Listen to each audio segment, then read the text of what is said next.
Hello everyone, I am Niharika. Once again welcome to my channel. Today I am going to explain question number 16 of exercise 2.5 of Maths NCERT book. So ये आपकी exercise का last question है. So let's get started. What are the possible expressions for the dimensions of the cuboid whose length, breadth, whose volumes are given below, right? So आपके पास इस बार volume given है cuboid की, right? दो parts है इसके. आपने इस बार तीन चीजें फाइंड आउट करनी है, which is length, breadth and height. So इसमें भी आपको फैक्टराइजेशन करनी पड़ेगी थोड़ी सी, उसी से आपके पास जो तीन फैक्टर्स आ जाएंगे जो आपकी लेंथ, ब्रेड्थ, हाइट बन जाएगी. सो इसे भी हम कर लेते हैं जल्दी से सॉल्व. पहले हम फर्स्ट वाला पार्ट कर लेते हैं 3x² - 12x. यहाँ हमारे पास दो ही डिजिट है तो इसी में फैक्टराइजेशन कर लेते हैं. इन दोनों में क्या चीज कॉमन है? 3 कॉमन था, डिजिट. वेरिएबल यहाँ पे x कॉमन है तो x भी हम बाहर ले लेंगे. हमारे पास 3x बचता है. नाउ ब्रैकेट में क्या रह जाएगा? खाली. यहाँ पे x - 4 बच जाता है. x - 4 कहां से आता है? जब आप इन दोनों को देखो, आप जब कॉमन निकाल रहे हो ना, तो यहाँ पे कोई ना कोई डिजिट तो रह जाती है, तो वो डिजिट आपके ब्रैकेट में आ जाएगी. नाउ हम इसका ऐसे लिख सकते हैं 3 × x, क्योंकि 3 के साथ जब x लिखा जाता है ना, 3 किसी भी डिजिट के साथ वेरिएबल लिखा जाता है तो आप समझ जाओ वो उसके साथ मल्टीप्लाई हो रहा है. तो हम इसे लिख सकते हैं 3 × x x - 4. तो एक को आप लेंथ मान लो, एक को आप ब्रेड्थ मान लो, एक को आप हाइट मान लो, right. So this was the A part which was very easy, right? Now हम B part कर लेते हैं. तो B में आपको 12ky² plus 8ky minus 20k given है, right? अब आपके पास फैक्टराइजेशन मेथड को यूज करने वाला काम है. So सबसे पहले हम फैक्टराइज कर लेते हैं इन तीनों को. इन तीनों में क्या चीज कॉमन है? 4. ये तीनों 4 के टेबल में आते हैं तो 4 हम बाहर ले लेंगे कॉमन.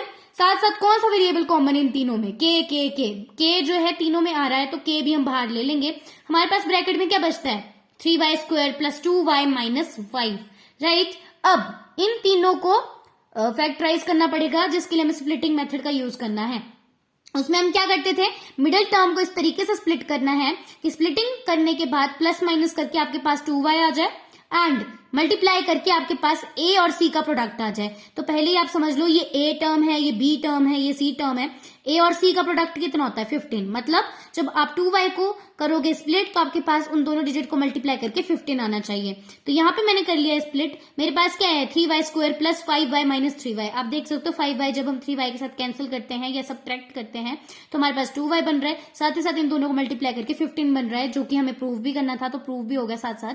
अब इन दोनों को कंबाइन करेंगे स्प्लिटिंग वाले मेथड से एंड इन दोनों को. अब इन दोनों में कॉमन फैक्टर्स निकालना स्टार्ट करते हैं. 3 और 5 में कोई भी कॉमन फैक्टर नहीं है, मतलब ये दोनों सेम टेबल में नहीं आते, बट वेरिएबल इसमें है common which is y.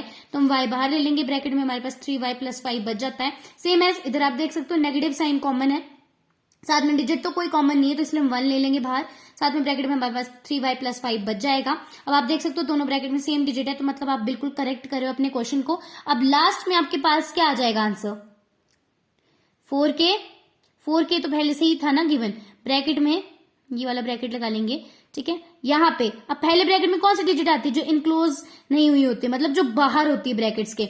y - 1 आ जाएगी पहले ब्रैकेट में, दूसरे ब्रैकेट में आ जाएगी जो ब्रैकेट में इनक्लोज रहती है डिजिट 3y plus 5. साथ में सेकंड ब्रैकेट क्लोज, राइट. अब एक को हम लेंथ मान लेंगे, एक को हम ब्रेड्थ मान लेंगे, एक को हम हाइट मान लेंगे, right. So this was the last question of this exercise और ये आपके सामने सॉल्यूशन मैंने प्रेजेंट कर दिया है. For more videos please subscribe my channel. Till then bye bye and take care.